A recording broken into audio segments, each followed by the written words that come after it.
So ang reason kung bakit tumaas no itong ating ranking from lower to upper middle is because yung ating mga mayayaman mas lalo pang yumaman. And yung mga mahihirap natin lalo pang mahirap. Yung upper middle income na yan, Jade, sa papel lang yan talaga maganda. No? Kumbaga, parang bahay yan eh. No? So yung bahay, makikita mo bagong pintura, pag appearance sa labas yung bahay, bagong pintura, maayos. Pero pagpasok mo sa loob ng bahay, bulok pala yung soleras, no? Bulok yung mga kisame, bulok yung loob ng bahay. Nasa upper middle income country na daw, yung Pilipinas. Ano bang ibig sabihin nito para po sa inyo? Alam mo, maganda lang yan sa papel. Kasi hindi naman yan nararamdaman ng ordinaryong tao. So, yung kaninang sinabi ni Pangulong Marcos Jr., no, yung nangyayari sa ekonomiya natin, salungat dun sa sinasabi niya. So, halimbawa, sa kaso ng pagkain, ano, marami pa tayong kababayang nagugutom. Marami pa rin tayong kababayang mga mahihirap. No? So, itong upper middle income status na ito, this is only good in paper. Pero sa praktikal at sa pang-araw-araw na pamumuhay ng ating mga kababayan, hindi nila ito mararamdaman, Jay. Hindi nila ramdam ito. Kasi alam mo, this is just a measure of a country's average national income. Bigyan kita halimbawa ng konteksto, Jade. No? So halimbawa, tayo lang dalawa ang citizen ng Pilipinas. Tayo lang dalawa. Ako yung mahirap, ikaw yung mayaman. Ang income ko, 10,000 pesos. Ang income mo, 50,000. So pag kinuha mo yung average niyan, ang average niyan ay nasa 30,000.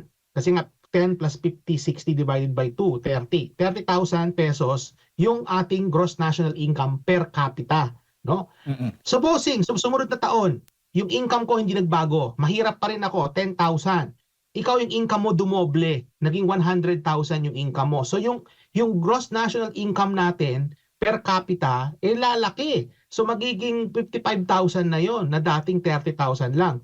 Pero ako, yung income ko hindi nagbago. Yung income mo ang tumaas. So ibig sabihin nito, Jade, kung tatanungin mo yung ordinaryong mamamayan, ramdam mo ba itong pag-increase ng ating gross national income from lower to upper middle income?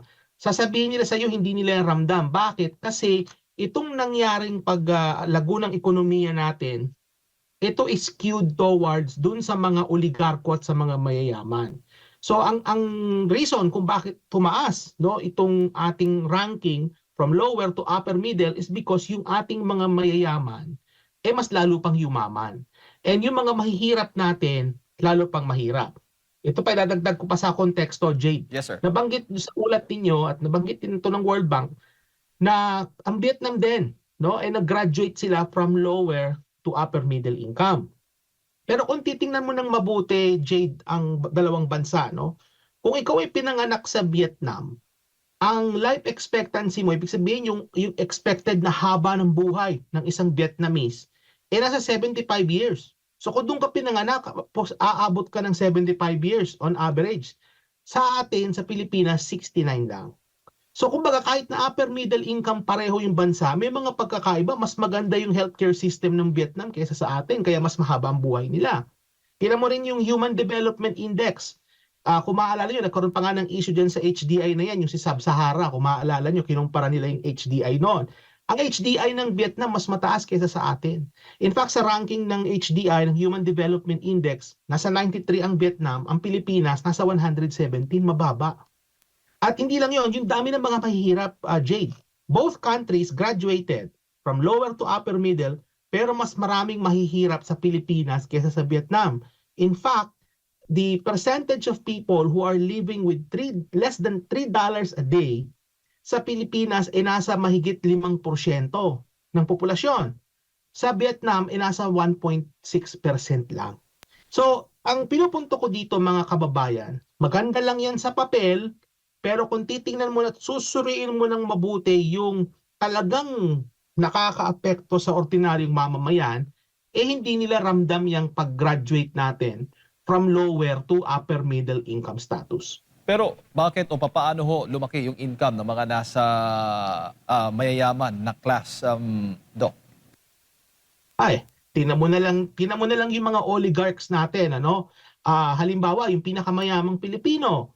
Yung pinakamayamang Pilipino natin, ang dami niyang nakuhang mga projects, no, na mga kontrata sa gobyerno. So yung mga, kumbaga, dahil na-corner niya yung isang segment ng mga government contracts, doon nakatulong, no, kung paano siya yumaman pang lalo. So kumbaga, mga kababayan, yung mga oligarko natin kasi they are very protected, no, ng ating gobyerno. They're very protected. And in fact, ito yung isa sa mga na gustong i-dismantle, no, ng dating Pangulong Duterte, no, yung hawak ng mga oligarko sa ating ekonomiya. Ngayon nakita natin na dahil nga yung iba na ang ating gobyerno ngayon, naging mas malakas lalo ang kapit ng mga oligarchs sa ating economy. Kaya ito ang nakikita natin. Yung mga oligarchs at yung mga korporasyon nila, yun ang mas lalong yumayaman. And then yung ating mga mahihirap, Jade, lalo silang mga nagiging mas mahirap, nagiging mas malala yung sitwasyon para sa kanila. So, babalik tayo, Jade, sa kalidad pa rin ng pamamahala. Kasi itong ganitong klaseng pag-graduate, no, from lower to upper middle income, maganda rin naman ito kung papartner mo ng maayos na pamamahala. Pero kung ang pamamahala natin ang pagpoprotekta ng mga existing na mga oligarchs natin, wala tayong maaasahan kung hindi sila lang ang makikinabang, no, yung mga oligarchs at saka yung mga politiko natin, no, yung mga buwaya, yung mga leader natin, sila lang ang makikinabang niyan. Pero yung ang mangyayari diyan, Jade, yung ordinaryong mamamayan patuloy silang magiging mahirap at walang magiging pagbabago sa kalidad ng kanilang pamumuhay. At yung middle class natin, by the way, ito mahalaga din to, Jade, Yes, no, yung middle class natin patuloy na lumiliit. Kasi ang nangyayari, yung mga middle class natin, kung ang Pilipinas nag-graduate from lower to upper middle income, yung ating mga middle class, imbis na gumraduate, bumabalik sila from middle to lower income. Kasi sa sobrang hirap ng buhay, no, yung kanilang sahod hindi sumasabay sa inflation, ang nangyayari is marami sa ating mga middle class na dating mga may kaya, nadadrive sila into poverty. No, so yun yung nakikita natin. Kaya napakita ko rin kanina na mas maraming mahihirap sa ating bansa, sa Pilipinas, kaysa sa mga ibang lugar na kagaya ng Vietnam, na pareho rin namang nasa upper middle income status. Oo, pero dapat mag-ipagmalaki ito ng Pangulong Bongbong Marcos Jr. considering, sabi mo nga, mas selected class lang yung nakakabenepisyo nga. Yung mga mayayaman, mas yumayaman, pero yung mga mahihirap, mas lalong naghihirap. Dok? Alam mo, gagamitin niya ni Pangulong Marcos Jr. lalo na't napapanahon na yung malapit na ang SONA. So definitely maririnig natin yan, nababanggitin niya ng ating Pangulo sa darating na State of the Nation address. Kaya lang, even if ipagmayabang yan ng gobyerno, kung titanungin mo talaga yung ordinaryong tao, sasabihin nila sa iyo na hindi nila nararamdaman yan. So maganda lang yan, Jade, sa papel. Maganda lang yan in terms of optics. Maganda lang yan in terms of messaging. Kasi alam mo, sinasabi rin ng gobyerno na magagamit nila ito as a signal to foreign investors, Jade. Na dahil nga nasa upper middle income na tayo, it reflects magagandang polisiya. So kaya yung mga investor, welcome na kayo sa ating bansa. Pero tandaan din natin na magiging epektibo lang ito as a tool for messaging and optics kung yan ipapartneran nila yan ng maayos na pamamahala. Sa totoo lang, Jade, ang mga investors natin, ang gusto nila in terms of sa pag-i-invest sa isang bansa is stable yung mga polisiya. So halimbawa, kung merong batas, yung mga batas na yan ay i-implement yan ng maayos. Hindi po pwede yung benda law. Kasi kung bibenda law mo yan, makikita yan ng foreign investor, ayaw nila ng ganyang klaseng kalidad ng gobyerno na binebend yung law. Ayaw nila niyan. So, ang Vietnam, nasa upper middle income din. Kung sila yung papipiliin, abay doon na lang ako sa Vietnam. Ang polisiya is stable. Sa Pilipinas, paiba-iba at selective yung i-implement ng mga polisiyan. Kita na natin, Jade, no, sa klase ng pamamahala na meron tayo na kung saan ang justice ay selective. Ang prosecution ay selective.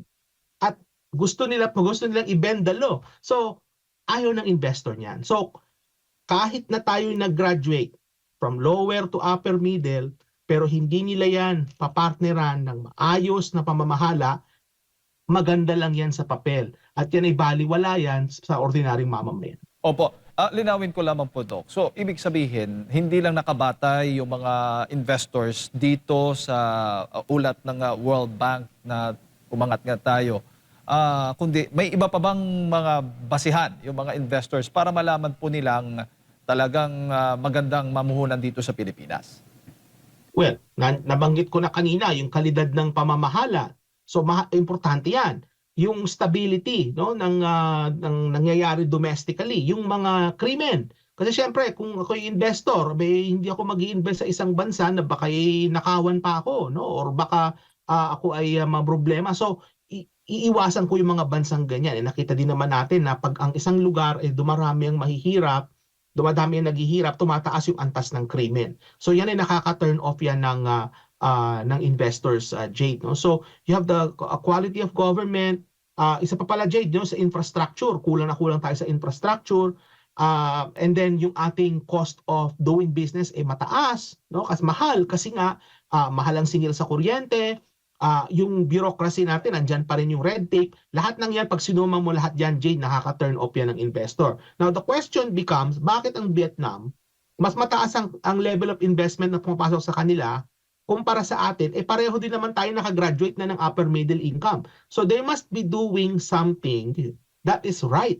So, yun yung dapat na alamin natin. No? At kung titingnan nyo po ng mabuti, titingnan nyo yung mga pag-aaral, mga kababayan, no? Yung titingnan natin yung literature niyan, makikita nyo na isa sa mga pinakamalaking reason kung bakit ang Vietnam ay nakaka-attract ng maraming investment is yung level, yung rather level, like yung kalidad, no, ng kanilang pamamahala and yung cost of doing business sa kanila ay mas mababa. Kaya nakaka-attract sila ng mga investors, Jade. Opo, lalo na ngayon, yung inflation natin, nung Mayo, bumaba, Doc, ng 6.8%.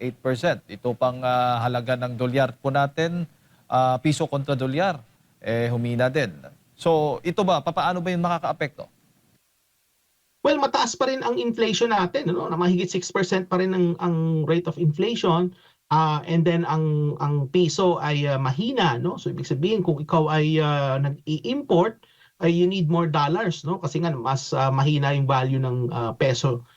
Talong-talo diyan yung mga nag-i-import. So kumbaga part of doing or part of doing a business in the Philippines is yung associated cost, no, and yung cost niyan tumataas ng tumataas, Jade, no. Kaya nga ang mga investors sa international, no, yung mga global investors, makikita mo yung level of confidence nila sa Pilipinas as a investment destination mababa, no. Kumbaga hindi ganun sila ka-optimistic at kumbaga kaaya-aya, no, para sa kanila ang mag-invest sa Pilipinas dahil sa mga nangyayari diyan sa ating bansa. So, yung upper middle income na yan, Jade, sa papel lang yan talaga maganda, no?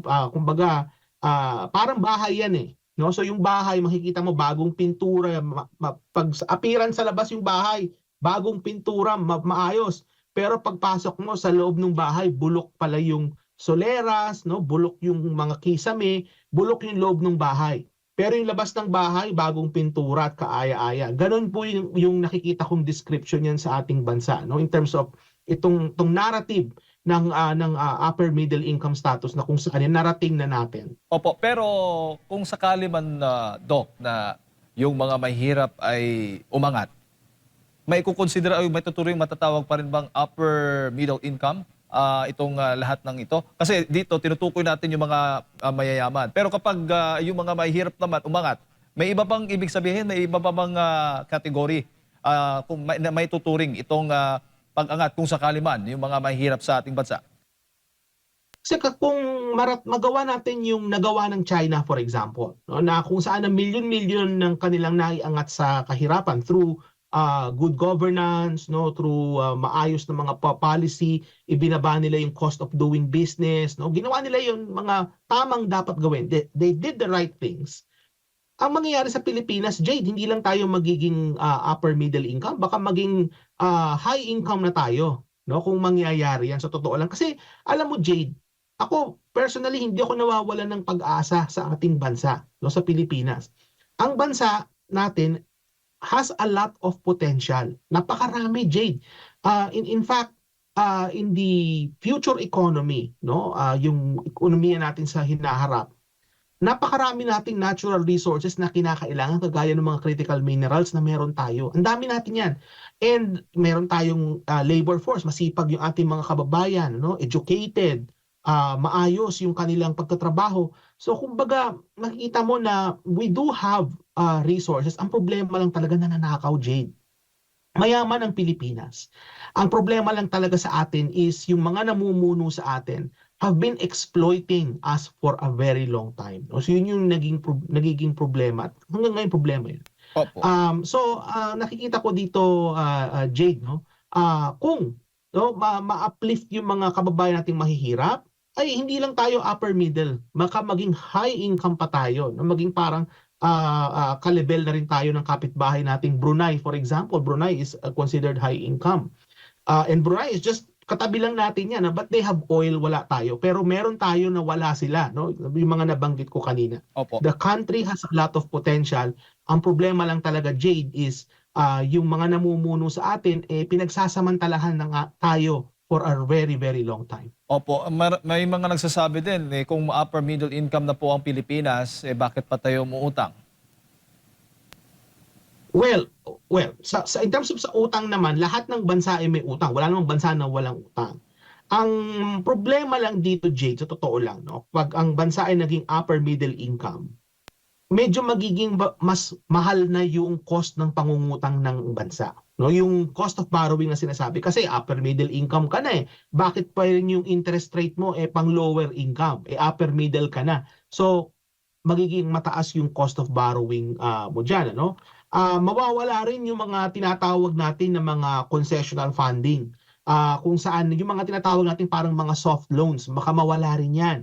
At saka yung mga trade, no, sa tariffs kasi may mga bansa na kung saan na pag tayo nakipagkalakalan sa kanila, ang mangyayari is halos wala tayong binabayarang tariff, ngayon nasa upper middle income, magbabayad ka na ng tariff. So yun yung mga consequence, no? But in terms of sa pangungutang, ang nakikita ko dito is hanggat ang gobyerno natin ay hindi responsable sa paggastos, kagaya nung nakita natin itong mga nagdaan taon, no, nung 19th Congress, no, hanggang ngayon, kung makikita natin yan, ano, sa budget ng mga nagdaang taon, 2024, 2025, 2026 budget, hindi responsable, no, ang paggastos. At gumastos ang gobyerno, walang disiplina sa paggastos. Ang mangyayari niyan, Jade, is kahit na tayo ay upper middle income, lalaki pa rin ng lalaki yung ating uutangin. Kasi kaya nangungutang ang gobyerno para mapunan yung fiscal or yung budget deficit na sinasabi. So nandiyan yung inikita ng gobyerno, nandiyan yung gastos. Nangyari nga yung gobyerno natin, walang disiplina sa paggastos. So saan nila kukunin yung diferensya? Mangungutang ng mangungutang. So even if ang ating bansa, upper middle income na tayo, hanggat walang disiplina sa paggastos ang ating gobyerno, hanggat gastos lang ng gastos, punta lang sa mga maleta, yung mga pera na yan, mangungutang pa rin ang mangungutang ang ating bansa. At sino magbabayad ng utang yan? Yung mga ordinaryong taxpayer, no? Yan ang magbabayad ng utang na yan. At pagbabayaran yan, hindi lang ng current generation of taxpayers, mga kababayan. Pagbabayaran yan hanggang sa mga kaapu-apuhan ninyo.